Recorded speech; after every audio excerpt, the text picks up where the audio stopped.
Ya, shalom, salam sejahtera untuk kita semua.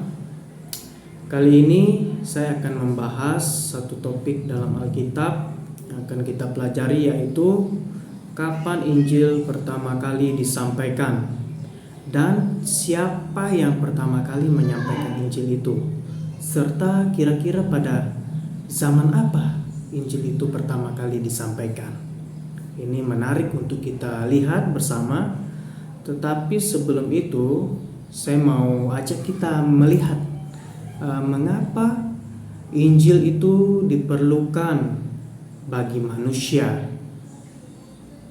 Sebelum kita membahas lebih jauh kapan Injil itu pertama kali disampaikan, kita lihat langsung saja.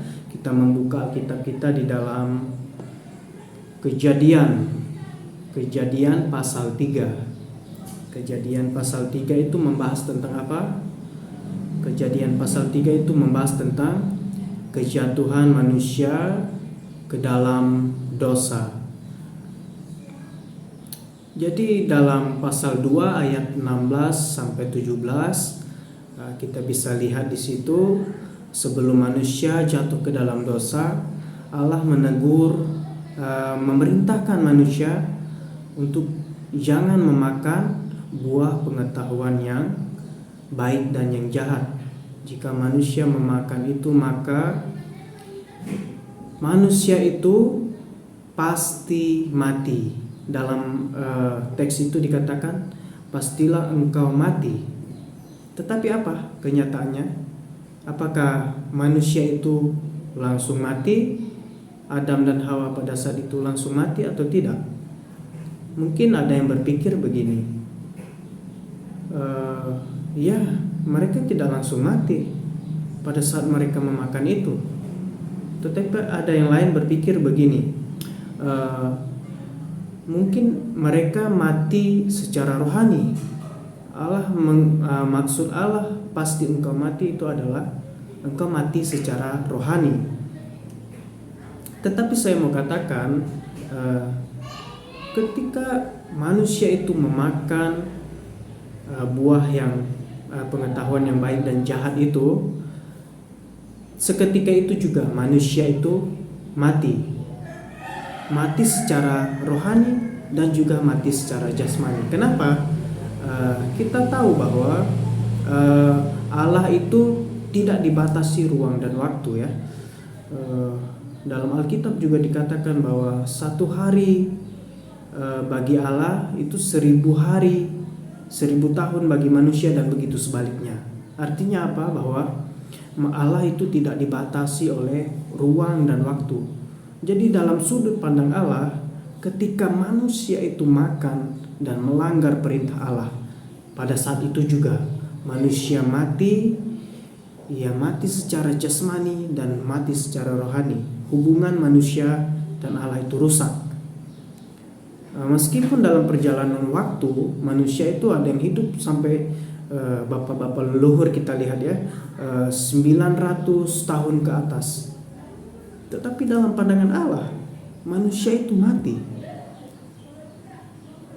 Manusia itu mati. Kenapa? Karena manusia diciptakan Allah bukan untuk mati, bukan untuk kematian, tetapi untuk hidup. Meskipun tidak secara literal ditulis bahwa hidup untuk selamanya, tetapi sebenarnya manusia diciptakan bukan untuk kematian. Jadi itu, manusia jatuh ke dalam dosa, dan dosa itu merusak hubungan manusia dengan Allah. Jadi kita lihat, ya, manusia itu membutuhkan keselamatan, hidup yang kekal. Jadi karena dosa itu merusak hubungan manusia dan Allah, dan manusia itu dinyatakan mati, jadi manusia membutuhkan Injil itu, membutuhkan pengorbanan Yesus Kristus dan keselamatan dan kehidupan yang kekal. Yang kita kenal itu adalah Injil. Nah, jadi kita sudah lihat, ya, mengapa manusia itu membutuhkan Injil. Nah, sekarang kita mau lihat kapan Injil itu pertama kali disampaikan dan siapa yang pertama kali menyampaikan Injil itu. Ini menarik kita lihat ya. Kira-kira siapa ya? Dan pada zaman apa kira-kira? Apakah Yohanes Pembaptis? Apakah Yesus sendiri yang menyampaikan Injil? Kita lihat langsung saja di dalam kitab, bukan Perjanjian Baru, kitab Kejadian pasal 3 ayat 15. Saya akan bacakan untuk kita apa yang dikatakan di situ. Kejadian pasal 3 ayat 15. Aku akan mengadakan permusuhan antara engkau dan perempuan ini, antara keturunanmu dan keturunannya. Keturunannya akan meremukkan kepalamu dan engkau akan meremukkan tumitnya. Jadi apa maksud ini? Ayat ini berbicara tentang apa? Dalam teks ini jika kita perhatikan, keturunannya akan meremukkan kepalamu. Ini Tuhan berfirman kepada si ular, dan ular itu sebagai lambang iblis.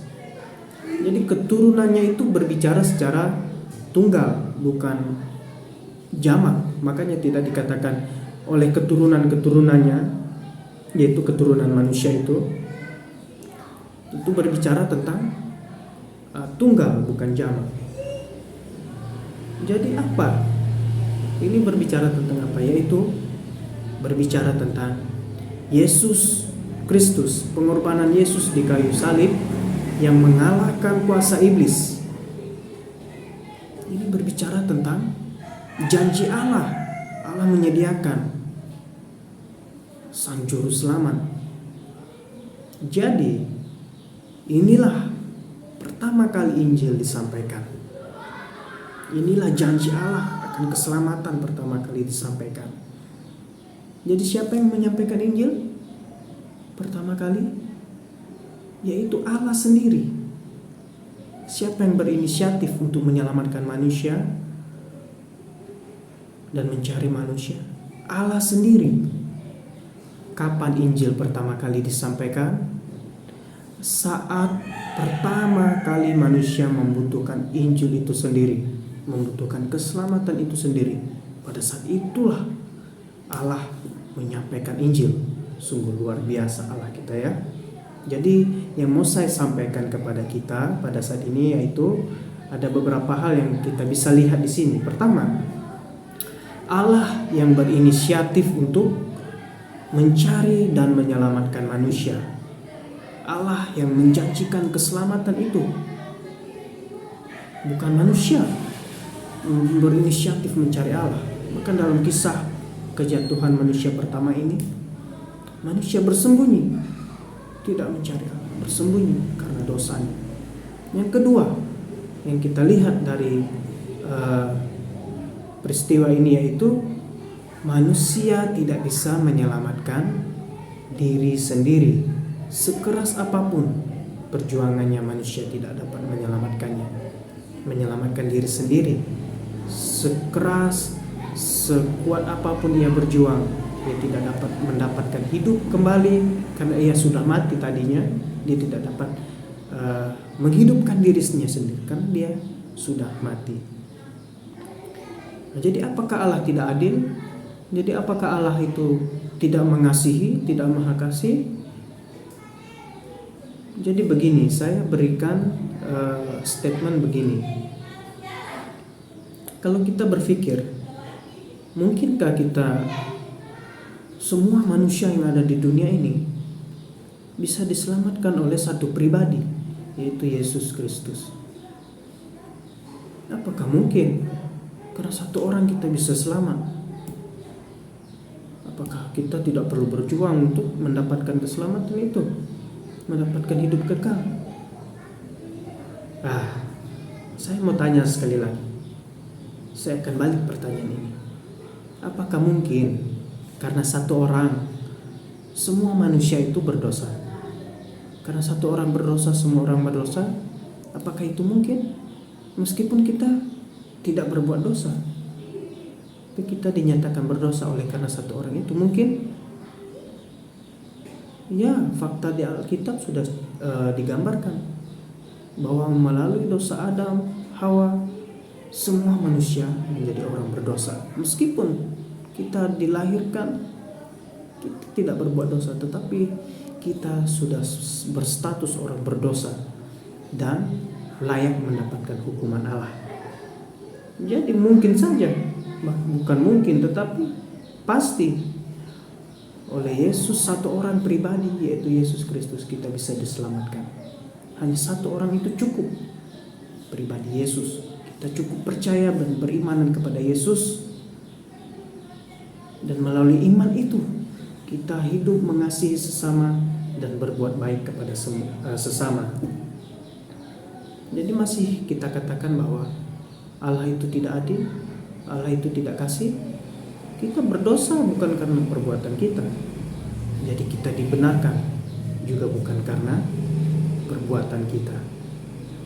Jadi apa yang kita sebagai orang percaya, orang Kristen bisa terapkan, mari kita berbagi berita Injil ini kepada teman-teman kita, kepada sahabat kita, kepada semua orang yang kita kenal, bahkan orang-orang yang tidak kita kenal pun. Kita bagikan berita ini supaya kita semua mendapatkan hidup yang kekal dan nama Tuhan dimuliakan. Tuhan Yesus memberkati kita semua. Amin.